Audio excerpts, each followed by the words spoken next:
Hey everybody, Jeff Miller here, head of GRE Instruction at Target Test Prep. Today I want to talk about how to prepare for the GRE if you're in a demanding job. A lot of students ask about this, of how they can achieve great scores despite working so many hours. The good news is there's a lot of tactics you can employ that are going to help you get that great GRE score.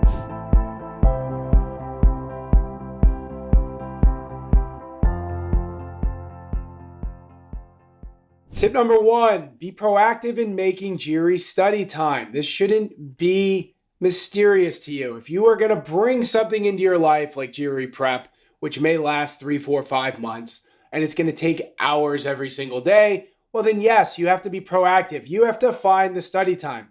I get it. And this is also for college students. If you have busy classes or you're a working professional and have a demanding job, then yeah, you're going to have to push some things aside and find those pockets of time to study. But of course, that just means sit down and make a study calendar. And if during that calendar making phase, you decide, hey, I can't go to happy hour with friends, I can't go on these vacations, these day trips, so be it. You slot in GRE studying, you know when you're going to be studying every day or every night. If you're a college student and you have light classes on Tuesdays and Thursdays, use those as GRE study time days. And then also just treat the GRE like a regular college class so it has equal importance. So you're not going to say, well, I already studied for my history exam, so why deal with GRE prep when I can go do something fun?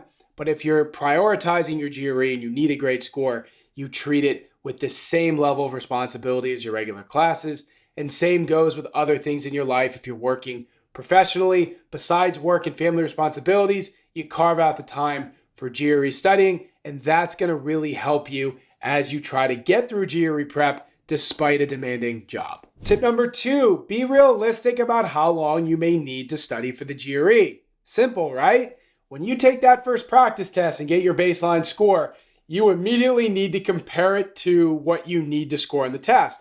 If you get a 300 and you need a 330, that's a big gap. 30 points is no joke. So what does that mean? It means you may need 4, 5, 6, even 7 months to make that jump. It's not the end of the world, but you got to plan for it and expect it. If you're thinking you're going to be done with your GRE prep in 3 weeks and it takes 5 months, that's going to be a problem and you're not going to be successful the way that you want to be. And on top of that, doing it with a demanding job is going to make life even worse for you. So just be realistic about the process. When you go to make that study schedule we talked about, you can make it for an appropriate amount of time given the estimate of where you are and where you need to go. Tip number three, be strategic when creating your GRE study schedule.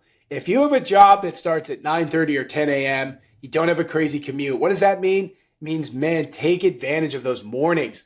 Get up at 6 if you have to, even earlier. Put in 2 hours of studying before your workday, because trust me, if you get that done, not only are you going to feel a weight lifted from you at work, but then you're not going to be dealing with studying when you're groggy and tired or maybe stressed out just after a bad work day, right? You get that done in the morning when you're fresh and you're motivated, make a hot cup of coffee or go to a Starbucks near your office, whatever it is, try to get studying done in the morning if possible. Now, if it's the reverse and you start early in the day, no worries. Once work is over, maybe you hit the books hard right away. Get a snack, get dinner, and then study right away. Thing you don't want to do is go home, not feel like studying, and then not study because you've gotten out of the mode. So the key is just being strategic, knowing your body, knowing your schedule, knowing when you can be most productive, and you can also mix and match these things. Sometimes you can study in the morning, sometimes at night, and then obviously, yes, on the weekends, and we'll talk more about that shortly. Tip number four, take advantage of your commute and your lunch break, assuming you have both or one or the other. Commute is great. You're on a train, you're on a bus, as long as you're not doing the driving, you can take full advantage of studying. Now, if you have a self-study course that works on your phone, great. You can use that. If you're making flashcards, you have them on your phone, or handwritten flashcards, great. You can study those. There's so much you can do on your commute related to your GRE prep. Take advantage of that free time. It could be up to 2 hours a day, depending on how far you commute. Can you imagine how much you can get done extra in 2 hours a day? If that's every single day of the week, we're talking about 10 extra hours of studying a week and 40 a month. That's fantastic. So take advantage of that. Same with your lunch breaks. If you usually go out and you have 45 minutes to an hour to yourself, bring some prep materials. Again, an iPad, your phone, if you're on a course, your flashcards. Take full advantage of that as well. I get it. Some people don't have lunch breaks, so you can't necessarily do that. But any of those pockets of time, take full advantage of them because that's how you excel when you also have a demanding job. Tip number 5, stay physically and mentally sharp. Sure, you're working long hours and you're putting in GRE prep. Do you have time for anything else? Yeah, you do, because you got to make time. If you have an exercise routine, you go to the gym, you go to a class, you do yoga, or you do other things to keep your mind mentally sharp, and you cut those out while studying for the GRE, it's going to be difficult to get through those 5-6 months of hard prep. You need to stay physically active and you need to stay mentally sharp.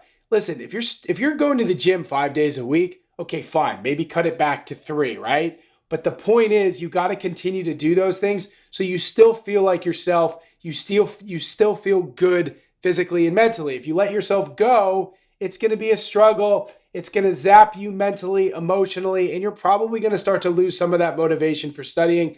It doesn't mean that you don't have to cut certain things out of your life, but for those things, try to keep them up the best you possibly can amongst your busy working schedule and, of course, your GRE prep schedule. Tip number 6, cut unnecessary things out of your life. We talked about it a little bit earlier. There are things you'd rather do. I get it. But GRE prep will be over soon enough. Could be 3 months for you. Might be 6 months. Could be somewhere in between. But that doesn't mean you still need to do all the happy hours and brunches and fun things that you're used to doing. Because the idea is if you study hard for your GRE now, you'll get that great score. It'll pay off. You'll get into either the great MBA or grad school program that you want to, and your life will be set on a new trajectory. And guess what? When it's done, you can go back to the brunches and the happy hours and whatever it is that you enjoy that you temporarily cut out of your life. So just be smart about it. Cut those things out. Bring the GRE in. Finish the job.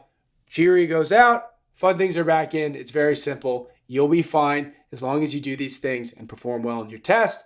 Then the fun things that you cut out will be back in your life in no time. Tip number 7, weekends. Take advantage of them. Most of you don't work on weekends, I assume. If you do, it's a different story. If you don't, man, study hard on those weekends. Put in 4, 6, 7, even 8 hours on some days. If you can do that, you're taking full advantage of free time that are hopefully distractionless. Yeah, I get it. If you have kids and family stuff, maybe it's not fully distractionless, but you can leave the house, go to the library, go to a coffee shop, and really crush some studying on those weekend days. Doesn't mean you have to do it on both days. Maybe you go hard Saturday, maybe even give yourself a day off on Sunday. But the thing is, those weekend days are going to be super important. So when you don't have like really important responsibilities happening, take full advantage of that. Because heck, if you're doing 2 hours every weekday, that's 10 hours plus an extra 8 Saturday and Sunday. That gives you 18 hours a week. That's exactly where you need to be.